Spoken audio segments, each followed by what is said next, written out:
प्रकृति को काल्पनिक मानो, भले ही किसी विशेष वर्ग को उत्तर देने के लिए, लेकिन शक्ति की उपासना के बिना कोई गति नहीं है। और महाराज यही कारण है कि शांकर संप्रदाय में भी शक्ति की उपासना का एक संप्रदाय है,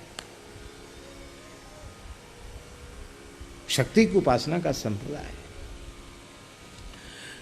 परम पूज्य श्री स्वामी शरणानंद सरस्वती जी महाराज, धर्म सम्राट स्वामी श्री कृपात्री जी के गुरु भाई, अद्भुत भगवती शक्ति के उपासक थे। जैसे श्री रामकृष्ण परमहंस देव के सामने भगवती प्रत्यक्ष थी, ऐसे ही पूज्य श्री स्वामी शरणानंद सरस्वती जी महाराज के ऊपर भी भगवती शक्ति माता की, दुर्गा माता की प्रत्यक्ष कृपा थी। हमें भी उनके चरणों में बाल्यकाल में 1 वर्ष रहने का अवसर मिला। हमने अनेक अनुभव उनके चरणों में रह करके किए। ऐसा विलक्षण उनका उपासना का बल था। तो भगवान ने कहा कि बलम च लभ्यते पुत्रो देवी नाम सुप्रसादिता, नव दुर्गाओं की उपासना करने से ही बल की प्राप्ति होगी। इसलिए तद्भद्र बल तद भवान बल प्राप्त्यर्थम देव्याराधनमाचर, बल प्राप्ति के लिए भगवती देवी की उपासना करो। बर्बरीक उवाच, बर्बरीक जी ने कहा कि भगवान किस क्षेत्र में और किस देवी की मैं उपासना करूं, आप कृपा करके बतावें। आप इस बात को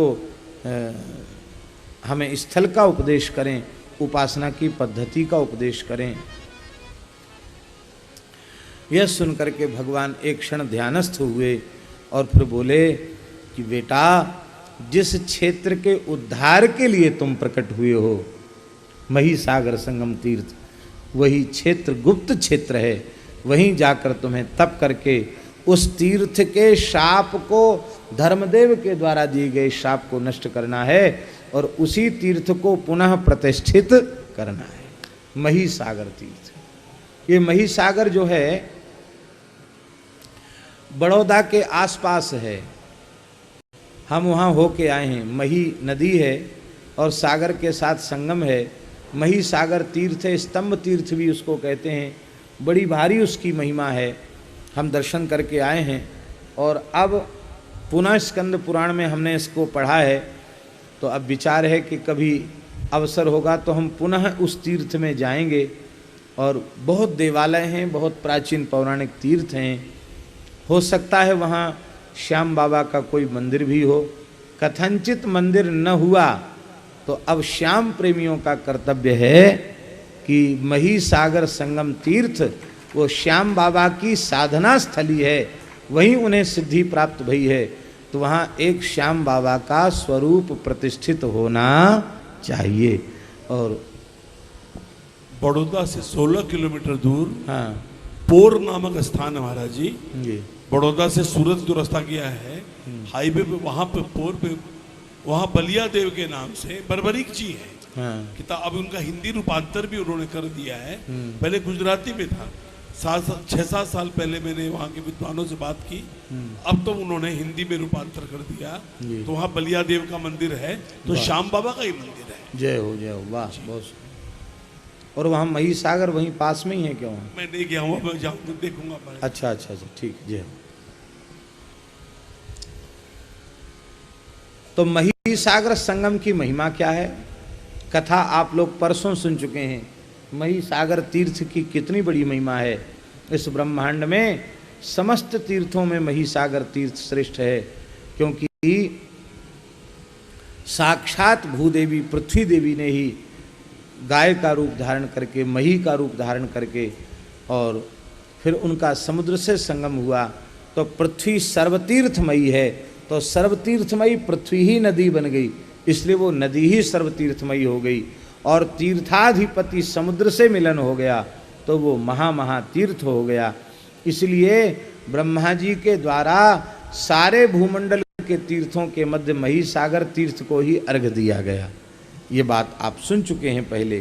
तो वहाँ तुम्हें जाकर के साधना करनी है। गुप्त क्षेत्र मित ख्यातम महिसागर संगमे, ये महिसागर संगम गुप्त क्षेत्र है, वहाँ तुम्हें जाना है। तीनों लोकों में जितनी देवियां हैं वे सब देवियां अपने संपूर्ण स्वरूपों के सहित वहां विराजमान रहती हैं।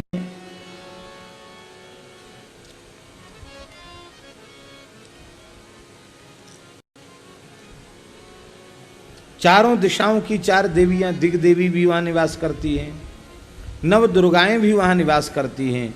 तो चारों दिशाओं की अधिष्ठात्री देवी की उपासना करो, नव दुर्गाओं की उपासना करो और वहां जाकर के तासाम ऐक्यम ही दुर्लभम, उनका ऐक्य अत्यंत दुर्लभ है, नित्य उनका पूजन करो। हे पुत्र, पुष्प धूप और चंदन से पूजन करो, स्तुति करो, उपहार अर्पित करो। और जब भगवती प्रसन्न हो जाएंगी तो वे बल, धन, कीर्ति, पुत्र और सुंदर सौभाग्य, पवित्र पतिव्रता पत्नी, स्वर्ग, मुक्ति पथ, जो कुछ चाहोगे वो सब कुछ प्राप्त हो जाएगा। सत्य में तत्तवोक्तम, यह मैंने तुमसे सत्य ही कहा है। सूत जी कहते हैं कि जब भगवान ने ऐसा समझाया तो फिर पुनः श्री कृष्ण भगवान ने बर्बरीक से कहा, बर्बरीक को ऐसा कहने के बाद भगवान श्री कृष्ण ने घटोत्कच से कहा, हे घटोत्कच, तुम बहुत भाग्यशाली हो, तुम्हारा ये पुत्र महान ज्ञान विज्ञान से संपन्न है, यह अत्यंत सरल हृदय का है और अत्यंत सुदृढ़ विचार का है, बड़ा धीर है और बड़ा सरल हृदय का है। इसलिए अत्यंत श्रेष्ठ हृदय होने के कारण मैं इस बालक का एक नाम और रखना चाहता हूं। कौन? बोले तस्मात् सुहृदयेत्येवं दत्तम नाम मया द्विकम, मैंने दूसरा नाम रख दिया, इस बालक का नाम सुहृदय होगा। क्या नाम होगा? सुहृदय। तो एक नाम बर्बरीक युधिष्ठिर का रखा हुआ नाम, और भगवान ने दूसरा नाम रखा क्या? सुहृदय। ये बहुत भोले हैं, बहुत भोले भाले हैं, ये मन के बहुत भोले हैं, बड़े सरल हृदय के हैं, इसलिए इनका नाम सुहृदय होगा। और ऐसा कहकर भगवान ने बर्बरीक जी का, सुहृदय जी का आलिंगन किया। आलिंगन भगवान तब करते हैं जब भगवान सोचते हैं इस निष्काम प्रेमी भक्त को देने के लिए मेरे पास कुछ नहीं बचा है, ये तो कुछ चाहता नहीं और मैं बिना दिए मुझे संतोष होगा नहीं, तो मैं क्या दूं? जब भगवान को देने के, भगवान के पास देने के लिए निष्काम भक्त को कुछ नहीं रह जाता, तब आलिंगन के ब्याज से भगवान अपने आप को ही भक्त के ऊपर न्योछावर कर देते। मानो भगवान द्वारकाधीश कृष्ण ने सुहृदय बर्बरीक जी का आलिंगन करके अपने आप को भी उनके भोलेपन पर न्योछावर कर दिया, उनकी सहजता, उनकी सरलता पर न्योछावर कर दिया। बड़े प्रेम से हृदय से लगाया है और हृदय से लगा करके कहा, बेटा अब जाओ और जैसा मैंने कहा है ऐसे ही तुम अब वहां जाकर के उपासना करो। भगवान श्री कृष्ण के चरणों में प्रणाम करके, अपने पिता घटोत्कच के चरणों में प्रणाम करके, यदुवंशियों को भी प्रणाम करके, उनकी आज्ञा लेकर के श्री सुहृदय बर्बरीक जी वे गुप्त क्षेत्र पधारे और घटोत्कच भगवान श्री कृष्ण की स्तुति करके, प्रणाम करके, जहां उनका अपना राज्य है उस राज्य में चले गए। अपने पुत्र के गुणों का स्मरण करते हुए घटोत्कच राज करने लगे। और महाराज उसी समय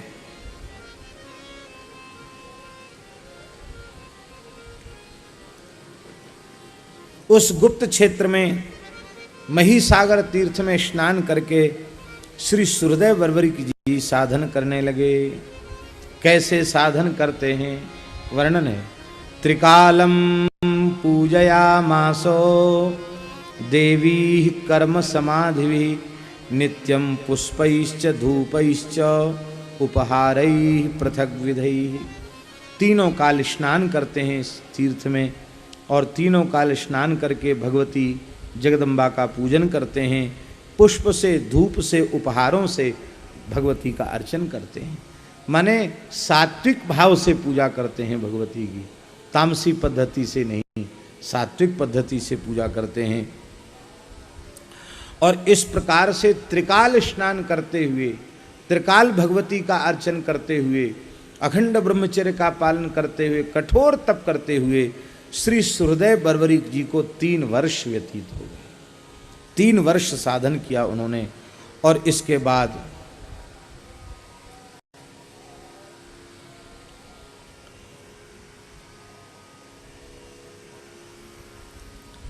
तीन वर्ष में ही ऐसी अनन्य उपासना की कि ततः प्रत्यक्ष तो भूता बलात् तस्य महात्मना, भगवती को इनकी उपासना के बल से आकृष्ट होकर प्रकट होना पड़ा।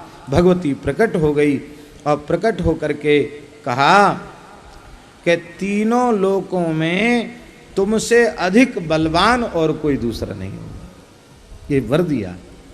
यद्यपि यहाँ बर्बरगी जी ने मांगा नहीं है, प्रत्यक्ष बर्बरगी जी ने नहीं मांगा, लेकिन भगवती ने अपनी ओर से दिया। बलम यत् त्रिषु लोकेषु कस्यचिन नास्ति दुर्लभम ऊचिश्च कंचित कालम तुम बसात्रिव महाद्वितीय। तुम त्रिभुवन में सबसे बड़े बलशाली हो जाओगे और तीनों लोकों की कोई भी वस्तु तुम्हें दुर्लभ नहीं होगी। तुम जो चाहोगे वो तुम्हें प्राप्त हो जाएगा। इसीलिए तो ठाकुर जी का आशीर्वाद और उनकी प्राण प्रिया भगवती का भी आशीर्वाद है। इसलिए श्याम बाबा के पास किसी चीज़ की कमी नहीं, बल की कमी नहीं, वस्तु की कमी नहीं, सामर्थ्य की कमी नहीं। इसलिए बाबा अपने भक्तों को भी बल की कमी और शक्ति सामर्थ्य की कमी नहीं होने देते हैं, भंडार भर के रखते हैं। ये श्याम बाबा की विशेषता है। हे सुहृदय बर्बरीक जी, तुमको वत्स यहाँ कुछ काल तक निवास करना होगा। यद्यपि तुम साधना सिद्ध हो गए, तुम्हारी उपासना सिद्ध हो गई है, लेकिन कुछ काल तक तुम्हें यहीं रह करके और साधन करना चाहिए। एक मगध देश में उत्पन्न विजय नाम का ब्राह्मण आएगा जो मेरा महान उपासक है, और कुछ विशेष साधना करने के लिए इस गुप्त क्षेत्र महिसागर संगम में वह आ रहा है।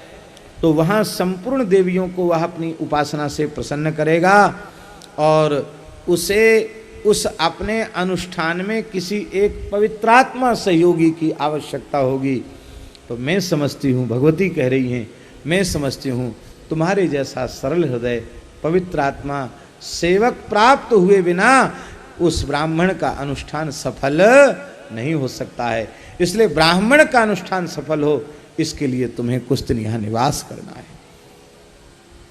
भगवती अंतर्धान हो गई और आजगामाथ विजयो नामना मागध ब्राह्मण, मगध देश का ब्राह्मण, बिहार प्रदेश का ब्राह्मण आकर के, विजय नाम का ब्राह्मण आया। सर धरती की परिक्रमा करता हुआ, पैदल चलता हुआ आया था। पहले उसने काशी में जाकर के अध्ययन किया था, विद्या का बल प्राप्त किया था, और काशी में विशेष उपासना, विशेष साधना प्राप्त करके उस साधना का प्रयोगात्मक स्वरूप अनुष्ठान के रूप में उसका प्रयोग होता है, उसके प्रयोगात्मक स्वरूप का अनुभव करने के लिए वह यहाँ आया था। वह गुहेश्वर आदि 7 शिवलिंग महिसागर तीर्थ में विराजमान है। 7 शिवलिंग विराजमान है। पौराणिक बड़ी महिमा है स्कंद पुराण में शिवलिंगों की, तो उनका दर्शन भी भगवत कृपा से हमने किया है। उन 7 लिंगों का वो पूजन करेंगे।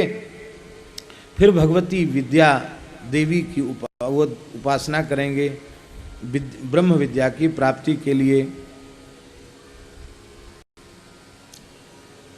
अब तो महाराज इस विजय नाम के ब्राह्मण ने 7 शिवलिंगों का पूजन किया, भगवती देवी का पूजन किया, और आज पहला ही दिन था साधना का।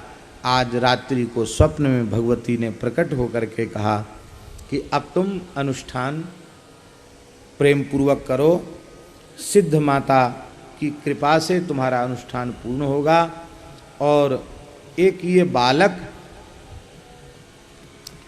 जो यहाँ तपस्या कर रहा है, सुहृदय बर्बरीक ये तुम्हारी सहायता करेगा, इसकी सहायता के बिना तुम्हारा अनुष्ठान पूर्ण नहीं होगा। अयम भक्त सुहृदय साहाय्यन्ते करिष्यति, ये सुहृदय नाम का जो भक्त है, ये मेरा भक्त है, तुम्हारी सहायता करेगा। अब तो ब्राह्मण उठा और उठ करके वह बर्बरीक जी के निकट आया और आकर के देवी जी की आज्ञा सुना दी। बर्बरीक जी ने चरणों में प्रणाम करके कहा कि आपको तो देवी ने आज रात को आज्ञा दी और हमको तो भगवती की बहुत पहले ही आज्ञा हो चुकी, हम तो आपकी ही प्रतीक्षा कर रहे थे। कृष्ण पक्ष की चतुर्दशी को उपवास करके विजय पवित्र हुआ और स्नान करके फिर सप्तलिंगों का पूजन किया, देवियों का मंडल स्थापित किया, सबका पृथक पृथक पूजन किया और बर्बरीक उस पूजा का दर्शन कर रहे हैं। पहली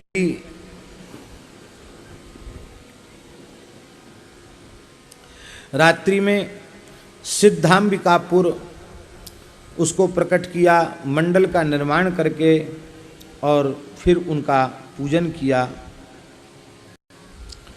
गन्ने के जो दंड हैं, इक्षु दंड और कदली खंड, उनसे सुंदर जो है मंडप की रचना की गई है और कृष्ण मृग चर्म धारण करके बर्बरीक जी भी वहाँ विराजमान हैं। शिखा को बंधन करके दिग्बंधन, दिग्बंधन इसको कहते हैं, चुटकी से दिग्बंधन करके, दिशाओं का बंधन करके फिर सुंदर मेखला से युक्त शुभ्र कुंड में, त्रिकोण कुंड में और प्रेम से खैर की लकड़ी, खैर की लकड़ी का जो खड्ग है, उस खड्ग से मंत्र से और अग्नि की स्थापना करके बर्बरीक से कहा कि हे वत्स, अब हमारा अग्नि स्थापन हो चुका है, हम अनुष्ठान में लगेंगे और तुम इस प्रकार का साधन करो कि हमारी उपासना में कोई विघ्न न आ जाए। बर्बरीक जी ने कहा कि भगवान, हमारी जितनी शक्ति सामर्थ्य है, हम अपनी संपूर्ण शक्ति सामर्थ्य लगाकर भी आपकी सेवा ही करना चाहेंगे, हम आपका उपकार करना चाहेंगे। अब तो सुखासन से बैठ करके यहाँ उपासना की पद्धति का भी वर्णन है कि सबसे पहले सुंदर आसन पर विराजमान होकर आचमन प्राणायाम आदि से पवित्र होकर के गुं गुरुभ्यो नमः इस मंत्र का 108 बार जप करना चाहिए, गुरुजनों को प्रणाम करना चाहिए, फिर गणपति पूजन आरंभ करना चाहिए और गणपति का मंत्र भी बताया। और तिलक के बिना कार्य निष्फल होता है, इसलिए पहले सबसे पहले मस्तक पर तिलक धारण करना चाहिए, ये सारी बातें बताई। और गुग्गुल की गुटिका से गणेश जी का होम करना चाहिए, गुग्गुल जो धूप आती है उससे गणेश जी का होम करना चाहिए। इस प्रकार से करने से संपूर्ण विघ्न नष्ट हो जाते हैं। डाकिनी, यातुधान, प्रेत आदि जो भयंकर आत्माएं हैं वे भी नष्ट हो जाती हैं, उस स्थान को छोड़ करके चली जाती हैं। और इस प्रकार से यह साधन करना चाहिए। रात्रि में क्षेत्रपाल की पूजा करनी चाहिए। इस तरह से उपासना का उपदेश भी भगवान ने कर दिया है। इस ब्रह्मांड में सबसे बड़ा कौन है? जिसके चित्त को कामनाओं ने कलुषित नहीं किया है और जिसके चित्त में निज सुख की रंचमात्र भावना नहीं, केवल परोपकार और सेवा की भावना है, वो व्यक्ति तीनों लोकों का सबसे बड़ा व्यक्ति है। और ये विशेषता महात्मा सुहृदय बर्बरीक जी के जीवन चरित्र में यहां प्रकट हो रही है। वरदान मांगने की बात उन्हीं से कही जा रही है, लेकिन वे कहे कि नहीं महाराज, आप प्रसन्न होकर वरदान देना ही चाहते हैं तो जिस ब्राह्मण की सेवा में लगा हुआ हूं, वो ब्राह्मण बेचारे बड़े संयमी सदाचारी हैं, विजय नाम के ब्राह्मण, वे जो अनुष्ठान कर रहे हैं वो निर्विघ्न संपन्न हो जाए और उन्हें सिद्धि की प्राप्ति हो जाए। यह सुन करके नागराज वासुकी के नेत्रों से जल बहने लग गया। बोले आपके जैसा परोपकारी कौन होगा। आपने नागों से धन नहीं मांगा, आपने नागों से कोई नागमणि नहीं मांगी, अपने लिए कोई रिद्धि सिद्धि नहीं मांगी, पर एक ब्राह्मण के लिए ये मांगा है। इससे आप कितने परोपकारी हैं ये बात सिद्ध होती है। उस ब्राह्मण का वो जो अनुष्ठान है वो पूर्ण हो जाएगा। और कहा कि देखो इस विवर में यहाँ जो शिवलिंग है ना, रत्नमय शिवलिंग हाटकेश्वर महादेव, इसके साथ ही ऊपर जाने का रास्ता है। यहाँ से तुम छिद्र होकर के यहाँ से चले जाओ। तमाम नाग कन्याएं वहाँ भगवान शिव का पूजन कर रही थी। तब ये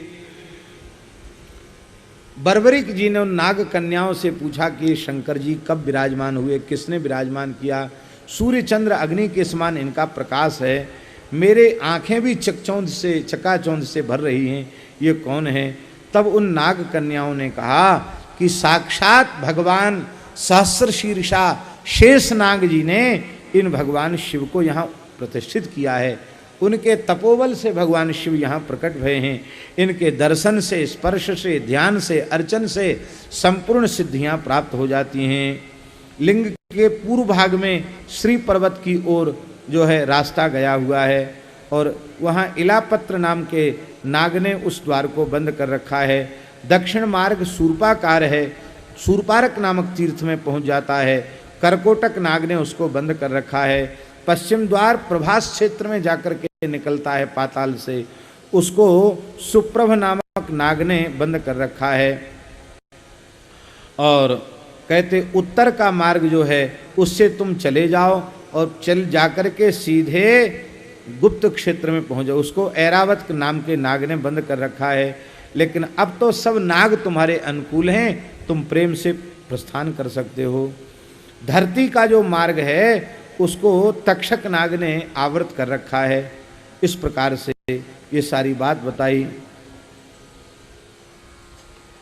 अब नाग कन्याओं ने कहा कि आपके जैसे बलवान, शीलवान, रूपवान, मधुरभाषी और विनम्र युवक को हमने अब तक देखा नहीं, इसलिए अब आप हमसे विवाह कर लीजिए। हम सब राजी हैं आपसे विवाह करने के लिए, आप हमसे विवाह कर लीजिए।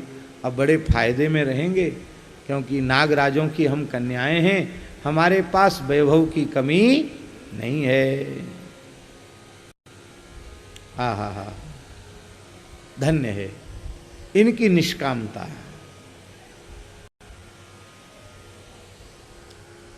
शरीर अति सुंदर हो, पूर्ण यौवन हो और अपूर्व सुंदरियां एकांत में प्रेम की, प्रणय की भीख मांग रही हों, फिर भी चित्त चंचल न हो, चित्त में विकार उत्पन्न न हो, इससे बड़ा महात्मा और कौन हो सकता है।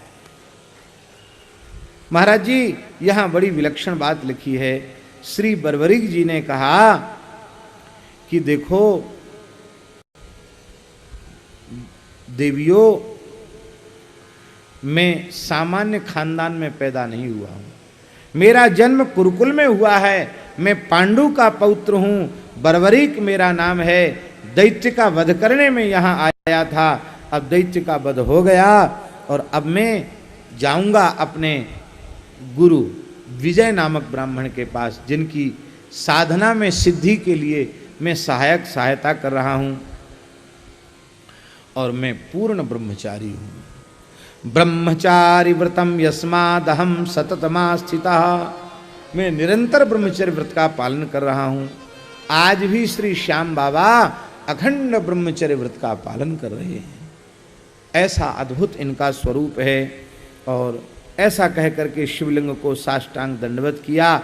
इनकी इस निष्कामता को देखकर उन नाग कन्याओं ने भी इनको प्रणाम किया। और श्याम बाबा के इस चरित्र को जो सुनता है उसको जीवन में नागों से भय होता नहीं है, उसकी सर्प दंशन से मृत्यु नहीं होती है। ऐसा महाराज इसका महात्म्य है। अब तो प्रसन्न होकर के विजय नाम के ब्राह्मण के पास पहुंचे।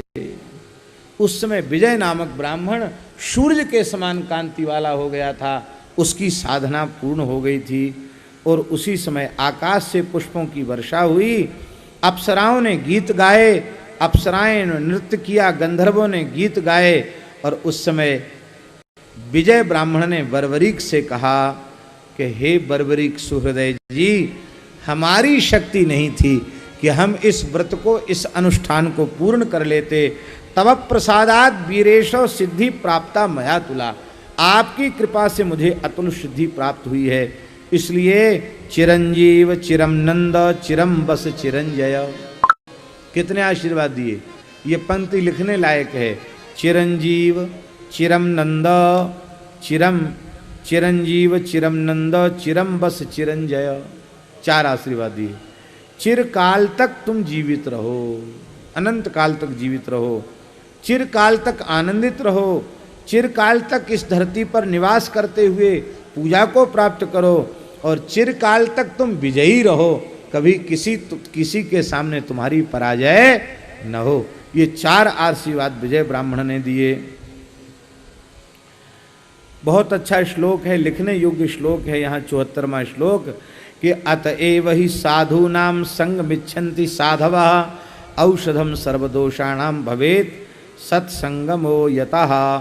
कहते संतों का संग कर, संत भी संत का संग चाहते हैं, साधु भी साधु पुरुषों का संग चाहते हैं, क्योंकि साधु पुरुषों के संग से ही संपूर्ण दोषों का क्षय होता है और जीवन सफल होता है। हे बर्बरीक जी, मैंने जो हवन किया है, ये हवन का जो दिव्य भस्म है, मेरी अनुष्ठान के प्रताप से सिंदूरी वर्ण का हो गया है। इस सिंदूरी वर्ण के इस दिव्य भस्म को तुम प्राप्त कर लो। अपने हाथ से विजय नामक ब्राह्मण ने भस्म प्रदान किया और कहा कि जिस बाण के फलक पर तुम लगा करके संधान करोगे, तो फिर तीनों लोकों में उस शक्ति को काटने वाला कोई दूसरा पैदा नहीं होगा। इसको तुम स्वीकार कर लो। अक्षय में तत्संग्रामे प्रथम तेज मुच्यता शत्रुनाम स्थान कम मृत्योर्देहम ध्वस्तं करिष्यति। कहते यह भस्म ये इतना चमत्कारी है कि जब तुम पहला बाण छोड़ोगे तो ये भस्म शत्रुओं के मर्मस्थलों पर चिपक करके ये बता देगा कि इसके प्राण कहाँ बसते हैं, और जब दूसरा बाण छोड़ोगे तो जहाँ प्राण बसते वहीं जब बाण का प्रहार होगा तो फिर वह चाहे जो हो उसी काल में नष्ट हो जाएगा, समाप्त हो जाएगा, तुम्हारी विजय हो जाएगी, शत्रु समाप्त हो जाएंगे। इस समय बर्बरीक जी ने एक श्लोक कहा, इतना सुंदर श्लोक है कि वो घर घर लिखवाने के योग्य है। इतना सुंदर श्लोक है। ये वाणी श्याम बाबा की स्वयं की वाणी है। वे कहते हैं, उपकुर्या निराकांक्षो उपकुर्या निराकांक्षो यस्स साधुरिति रीयते साकांक्षमुपकुर्याद्यः